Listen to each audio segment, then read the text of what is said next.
Aujourd'hui, je vais vous raconter l'histoire du prof qui va au marché. Alors aujourd'hui, je dois aller au marché et je vais rendre visite au primeur pour acheter 3 pommes et 2 poires. Donc je demande au primeur de me les mettre dans un sachet et me voilà avec 3 pommes et 2 poires. Mais je dois également acheter la même chose pour ma mère.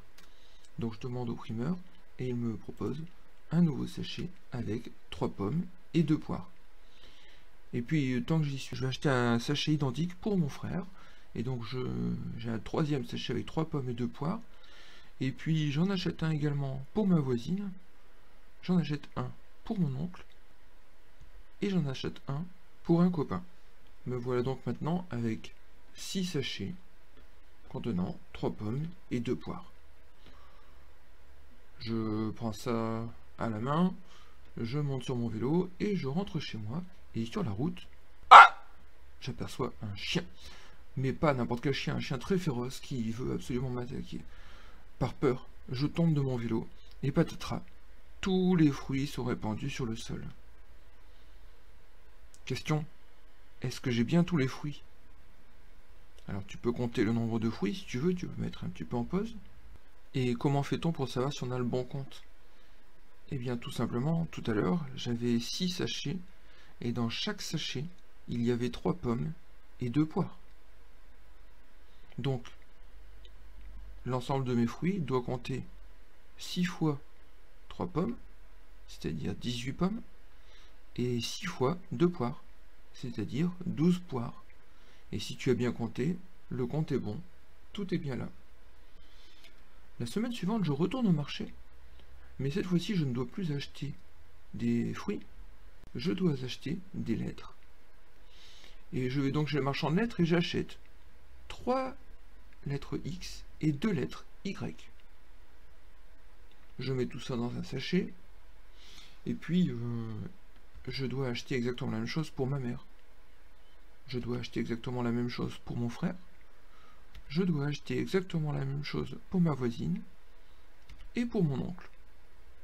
Mon ami n'en a pas besoin cette semaine.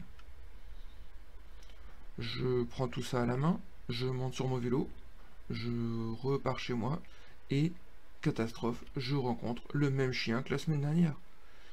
Eh bien, même chose, je tombe de mon vélo, tout se répand à terre et voilà ce qui se passe. Est-ce que tu peux compter avec moi? Voir si j'ai récupéré toutes mes lettres? Tu peux faire une pause pour vérifier?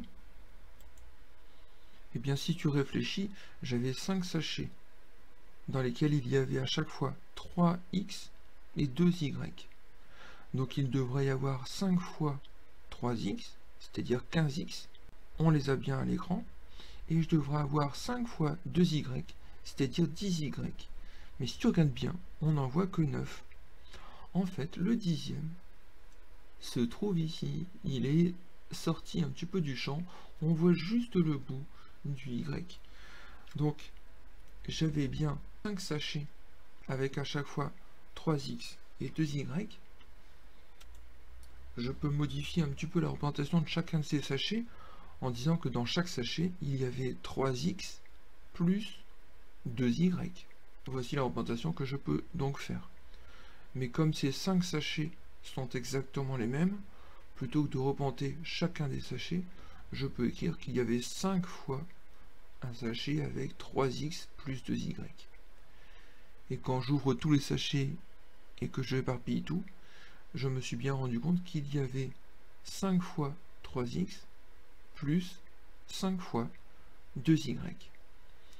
Et c'est maintenant que l'opération mathématique prend tout son sens, parce qu'en fait, le sachet, je pourrais effacer le haut du sachet et effacer le bas du sachet, et ce faisant, j'obtiens un calcul littéral avec des parenthèses qui m'indique que 5 fois, entre parenthèses, 3x plus 2y est égal à 5 fois 3x plus 5 fois 2y.